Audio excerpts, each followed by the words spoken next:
Coaches fighting to save their seasons, athletes worried about losing their scholarships, fans disappointed as they imagine a fall without football. College conferences are still trying to figure out whether to put their players back on the field.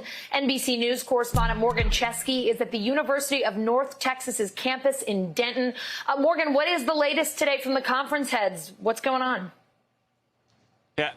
Allison, we finally confirmed a lot of the rumors we've been hearing from yesterday, and that is within the past several minutes, the Big Ten Conference, one of the Power Five in the country, has officially announced that it has postponed fall sports, and that includes football. Keep in mind, these are schools that bring hundreds of thousands of people to games each and every Saturday. I've just pulled up the statement that the conference put out just minutes ago. I want to read to you in part what it says, saying that we know how significant the student-athlete experience can be in shaping the future of the talented young women and men who compete in the Big Ten. Everyone associated with the Big Ten Conference and its member institutions is committed to getting everyone back to competition as soon as it is safe to do so. And they say that winter and spring sports are still being evaluated at this time. Allison, this is an incredible decision because other major conferences have kind of been waiting on the sidelines, if you will, watching to see what the Big Ten will do. And now that they've come out and officially made this decision, it essentially draws a line in the sand for a lot of the other schools around the country as to whether or not they're going to have a season. There had been a lot of talk on, will there be just a postponing of a few games so they can put some sort of protocol into place. But as of right now, one of the largest conferences in the country has decided better to wait it out until at least spring and proceed that way. Allison?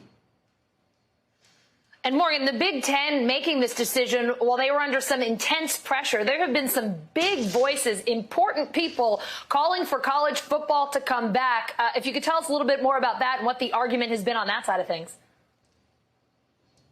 Yeah, well, Allison, you're talking about some of the most historic programs in the country that are part of what is a $4 billion business. That's the estimated amount that college football brings in from an economic standpoint all across the country to these communities. We know that the University of Michigan coach Jim Harbaugh, an outspoken advocate on letting his team go forth and play, essentially saying that they could create an environment that was safer for the student athletes on campus, that was more controlled than letting them go home, where there's essentially no rules in place to make sure they are being safe.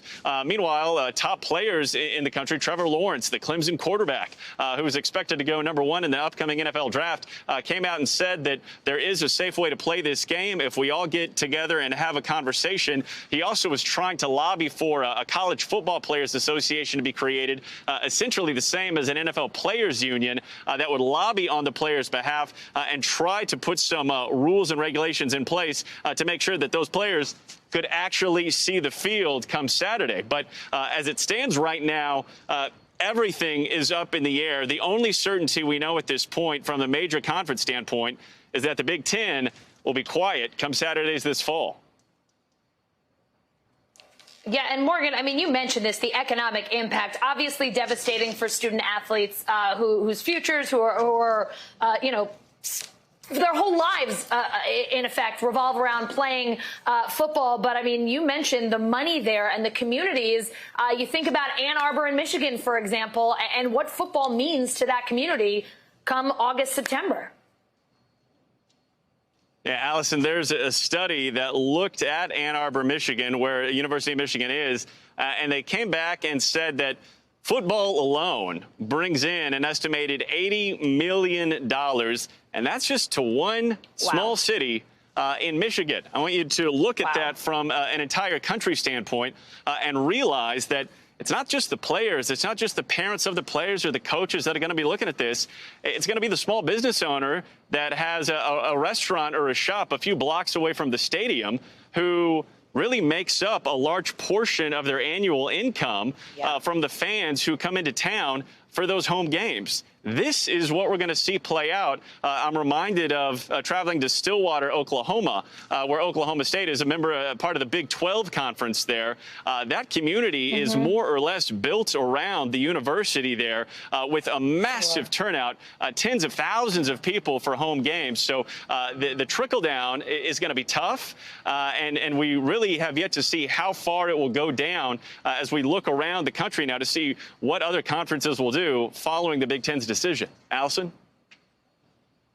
Yeah, and Morgan, these are cities, these are small businesses, these are towns that are struggling already because of this pandemic. A big decision from the Big Ten today. Morgan Chesky, thanks so much.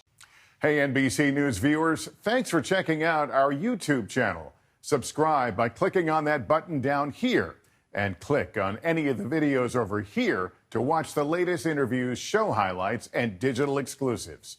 Thanks for watching.